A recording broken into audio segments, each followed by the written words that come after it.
Olá pessoal, tudo bem com vocês? Tudo em ordem? Espero que estejam bem, com saúde, desfrutando do lar, né? Nessa quarentena imposta a todos nós aqui. Aqueles, lógico, que podem permanecer dentro de casa. Fique em casa, não saia, não dê margem para piorar uma situação que nos parece ser já crítica sem maior esforço, tá? Então, fique em casa, mas não esqueça, quarentena não é férias, tá? Então, nossa obrigação aqui é continuar com os nossos estudos, tá? Então, continuando com os nossos estudos, vamos tratar agora com vocês do plano de eficácia do casamento. Plano de eficácia. Dentro do plano de eficácia, nós ainda vamos abordar 2 itens, né? A eficácia vai me tratar dos deveres dos cônjuges e das causas suspensivas do matrimônio. Tá? Por que a doutrina divide nesses 2 aspectos? Primeiro, porque havendo a eficácia do casamento, por óbvio, surgem os deveres mútuos que os cônjuges têm um para com o outro. Então essa é a primeira parte do nosso aprendizado aqui. A segunda parte, as causas suspensivas, elas dizem respeito à eficácia patrimonial do casamento, porque havendo alguma das condições de suspensão do matrimônio, não há que se falar em escolha do regime patrimonial ou do regime de bens. Assim sendo, os nubentes, né, que por regra teriam o direito de escolher o regime patrimonial, a gente vai falar disso mais tarde, mais para frente, é o nosso próximo assunto. Em tese, né, e via de regra, eles têm esse direito de livre escolher o regime de bens dentre os que estão dispostos na lei, ou até mesmo da junção desses criar um outro regime de bens. Quando há uma causa suspensiva, eles perdem esse direito, ou seja, há uma limitação na eficácia do matrimônio, uma limitação no que diz respeito à escolha do regime patrimonial. Então a eficácia nesse caso ela não é plena, por isso o estudo desses 2 temas estão dentro do plano de eficácia. Eficácia, a gente sabe, é quando ele realmente produz os efeitos, né? O instituto jurídico produz os efeitos a que se destina. Então, uma vez o casamento sendo válido, sendo existente nesses 2 primeiros planos que a gente já estudou, tudo certo, a gente tem que descobrir se ele gera eficácia. Normalmente ele vai gerar eficácia, porque se ele já é válido e é existente, ele vai gerar eficácia. Gerando eficácia, o que me traz dessa eficácia? Então, um dos aspectos é os deveres dos cônjuges, né? Dos cônjuges, que está previsto lá no artigo 1566. Então, lendo o artigo 1566, a gente tem lá que são deveres dos cônjuges: 1. Fidelidade recíproca. 2. Vida em comum no domicílio conjugal. 3. Mútua assistência. 4. Sustento, guarda e educação dos filhos. 5. Respeito e consideração mútuos. Vamos então analisar cada um desses itens, passando um pouco mais o que significa. Apesar de que pelo próprio título nós já podemos ter uma compreensão do que é cada uma dessas obrigações ou desses deveres impostos aos cônjuges. Primeiro, fidelidade recíproca. O que seria a fidelidade recíproca? É o que a gente está lendo ali mesmo, né? A fidelidade é aquela condição em que um cônjuge não pode trair o outro. Ou seja, eu não posso arranjar um amante ou uma amante enquanto casado estiver. Por quê? Porque eu estou ferindo um dever de compromisso que o casamento me impôs. E esse dever de fidelidade, ele, quando quebrado, independentemente de pôr fim ao matrimônio ou não, ele pode sim gerar sanções indenizatórias ao traidor. Ou seja, é possível sim que ele possa ser responsabilizado civilmente e tenha que indenizar ao traído de alguma forma, né? Alguns autores doutrinários, eles diferenciam fidelidade de lealdade, né? Dizendo que lealdade é um pouco mais amplo. E como exemplo eles dizem assim: a fidelidade, né? Quando eu traio a pessoa, essa é a fidelidade. Agora, quando eu traio e minto que não traí, e minto ainda sobre o fato, escondo esse fato, além da fidelidade, eu estou faltando com a lealdade. Então, alguns autores dizem que se eu cometo a traição, mas não falto com a verdade e sou transparente com a minha companheira, com o meu cônjuge, eu não feri um princípio ou um dever de lealdade. Mas quando eu minto, escondo ou omito, o que na maioria dos casos é verdade, é assim que acontece, né? Eu estou faltando com a lealdade. Isso é um entendimento doutrinário, né? A lei vai falar pura e simplesmente de fidelidade. Claro que na prática a gente pode utilizar esse conceito de lealdade ser mais amplo do que a fidelidade. Um outro aspecto que a gente pode trazer aqui como curiosidade ou como estudo, né, reflexão de estudo, é que a gente, né, como operador do direito, entendemos que nessas questões particulares e pessoais, o Estado deve sim manter o seu critério de intervenção mínima. E uma vez que o Estado ele tem esse dever de minimamente intervir na vida pessoal, na vida particular, não deveria ter uma obrigação, um dever como esse, colocado em texto legal. Porque nós sabemos que o mundo mudou muito. O mundo mudou muito. Hoje fala-se abertamente em poliamor, né, em configuração de trisal. E como fica o dever de fidelidade nesse caso?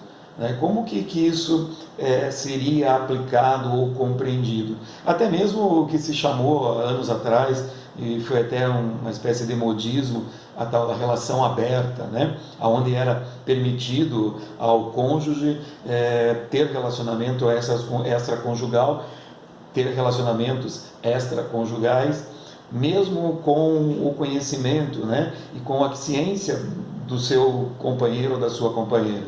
Isso passou e isso modifica amplamente essa questão da fidelidade.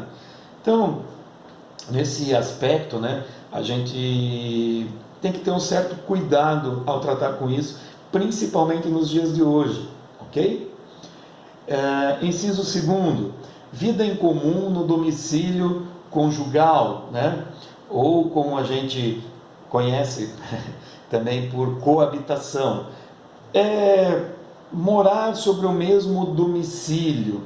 Isso não significa que a pessoa tem que obrigatoriamente residir no mesmo domicílio o tempo todo, todos os dias, todas as horas, todos os momentos, né? Devem morar na mesma residência, no mesmo endereço, sair para trabalhar, voltar para o mesmo lugar. A gente sabemos hoje que muitos casais residem em cidades diferentes por questões de trabalho, por questões de logística, então passam dias sozinho de um lado, sozinho do outro, e se reúnem alguns dias da semana para conviver juntos, né? Conheço pessoas que ficam juntos sexta, sábado, domingo, segunda e terça, sexta à noite, né? Quarta, quinta, sexta durante o dia, um deles viaja, trabalha fora da cidade comum deles e eles passam separados. Isso não impede e não fere esse dever, né? O que esse dever diz para nós então?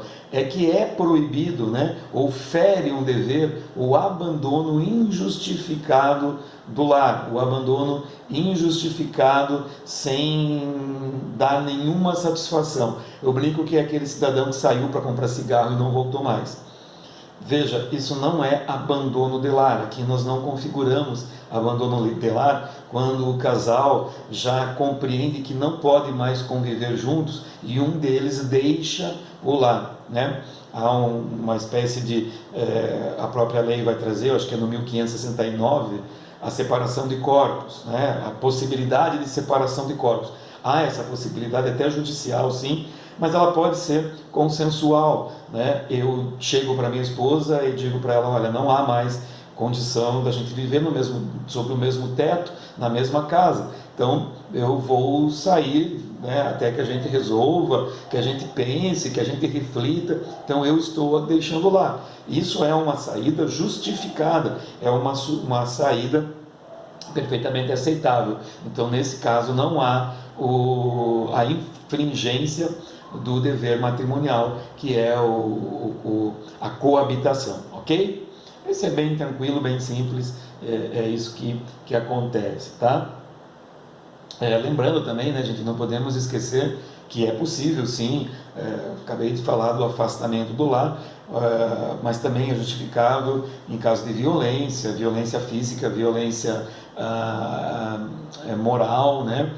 Então ela é, sim, passível, né? A violência doméstica hoje ela é passível de afastamento de um dos cônjuges do lar, ok? Inclusive o afastamento por violência doméstica é uma medida de acautelamento para o divórcio.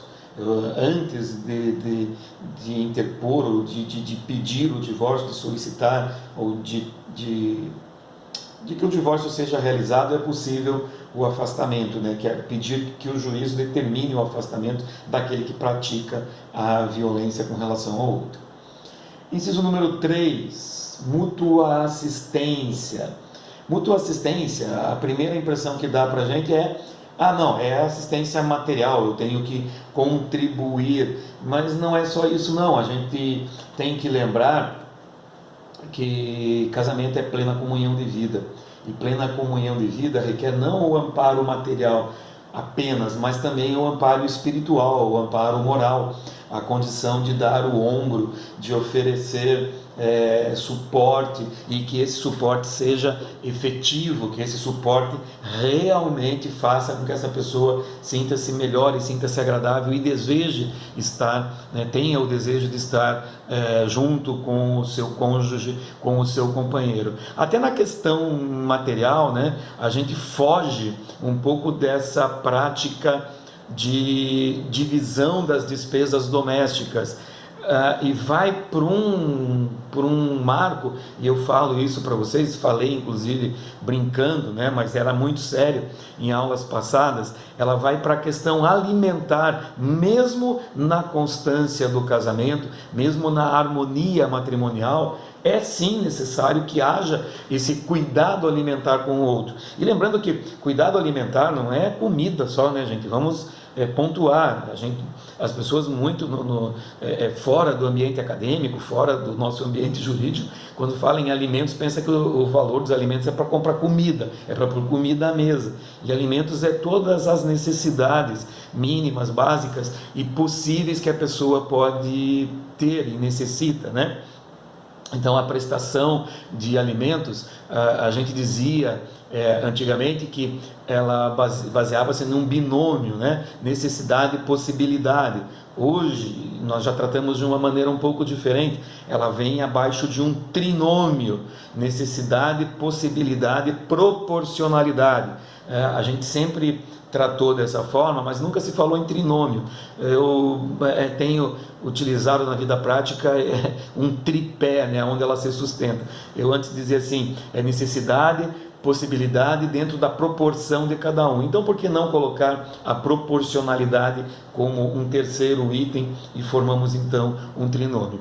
E isso da questão alimentar, ela vai dizer para mim que é necessário, inclusive, para que mantenha o padrão de vida do cônjuge. Por exemplo, se ele teve uma queda no seu rendimento, se não está mais faturando, recebendo pela mudança de emprego ou por uma crise momentânea, ele não pode mais praticar ou ter o lazer que ele teria quando ele normalmente na constância do seu trabalho. O outro cônjuge deveria ou deve contribuir para que ele mantenha essa situação, se possível for, né? Se a minha esposa ganha 10 mil e eu ganho 10 mil e graças a Deus a gente se dá, né, tem um ganho bom, podemos nos manter, e amanhã eu perco essa condição, cabe a ela continuar mantendo de uma certa forma dentro dessa questão alimentar como eu brinquei com vocês, o meu futebolzinho, a minha cerveja, aquilo que eu gosto de fazer e que eu fazia enquanto ganhava 10 mil. Agora eu não ganho mais, eu ganho 3. Nesse momento estou ganhando apenas isso por mês. A coisa pode mudar. A mesma coisa na recíproca, né? Se a minha esposa ganhava 10 e hoje ela ganha 1.000, 2.000, 3.000, 5.000, caiu pela metade e ela não tem mais condições de fazer o seu salão de beleza toda semana, cabe a mim, se houver essa condição, cumprir com essa obrigação alimentar com relação a ela. Isso é o amparo, né? A mútua assistência e o amparo entre as partes, ok? 4. Sustento, guarda e educação dos filhos. Sustento, guarda e educação dos filhos. Aqui eu acho que a gente foge um pouco do direito matrimonial, porque filho independe de casamento, e essa é uma obrigação dos pais, casados ou não, ou na constância do casamento, e quando há o divórcio, a separação, deve ser mantida. Esse é um dever que ele não é matrimonial. Isso é o meu entendimento. Eu tenho uma crítica aqui. A única coisa que a gente pode discutir aqui é a guarda, né? Mas o sustento, a educação, porque educação não é escola, né, gente? Educação não está dentro da escola. A escola é o complemento, né? A educação vem de casa. Os pais têm que dar educação. Aliás, isso é uma coisa que no nosso mundo está muito conflitante e muito invertida. Cada vez mais os pais querem que as escolas eduquem os seus filhos, quando na verdade nós pais é que temos que dar a educação. A escola, ela dá formação, ela pega toda aquela educação familiar, a educação da casa, para colocar uma amálgama ali e fazer a construção do conhecimento, mas a base principiológica ela vem da casa, ela vem do lar, ela vem da família. Daí a importância dessa célula social, né? A menor, a primordial, a primária, ela ser também a mais importante dentro da nossa sociedade, tá? Então, sustentar, educar, cuidar, tratar, toda a responsabilidade que um pai tem com relação ao filho está previsto aqui nesse inciso número 4 que a gente acabou de ver, ok? Número 5, dever de consideração e respeito mútuos. Bom, gente, se você for na doutrina, todos os doutrinadores vão dizer assim, é um dos mais difíceis de se explicar o que é, porque olha a amplitude, né? Consideração e respeito. Eu acho que se nós deixássemos apenas esse inciso e nós tivéssemos a compreensão do que é consideração e respeito, bastava. Eu não precisaria de mais nada. Se eu tenho consideração e respeito pelas pessoas que vivem comigo, que são a minha célula familiar, isso basta. Todos os outros poderiam ser deixados de lado. Ok? Com isso nós encerramos aqui os deveres dos cônjuges dentro do plano de eficácia do matrimônio. Matrimônio eficaz gera deveres. Os deveres estão ali previstos no 1566. Acabamos de dar uma geral, uma explicação geral, bem simples, bem rápida, sem aprofundar muito. Para aprofundar doutrina, não tem como. Maria Helena Gonçalves, Tartucci, Pablo Stolze, enfim, vários daqueles que a gente já tratou, que a gente passa, e vocês têm que ler, não tem jeito, né? Vivo falando para vocês em sala de aula e repito aqui, se você não gosta de ler, me desculpe, mas você escolheu o curso errado. Gostou? Entendeu? Não? Ficou dúvida? Manda para mim, manda no canal, manda no e-mail, manda no WhatsApp, manda no Insta, nas redes sociais, tem Twitter, tem tudo aí para você achar a gente, né? Muita conexão, não dá para dizer, não sei como entrar em contato. Tem o telefone lá no vídeo, no começo, vai ficar aqui no final agora, tem o endereço do canal para você se inscrever, marcar, ativar as notificações para receber lá. Fico no aguardo, tá, pessoal? Estudem, não deixem para depois. Assunto importante, a gente está vendo sempre. Nós temos que filtrar. O mínimo que a gente estuda aqui é o importante. A gente, infelizmente, o conteúdo é tão vasto que nós não podemos ver tudo aqui num curso de 80 horas. Mas a gente dá o caminho e dá a direção para que você complete isso da melhor maneira possível. Ok? Um abraço a todos, um beijo no coração e até a próxima.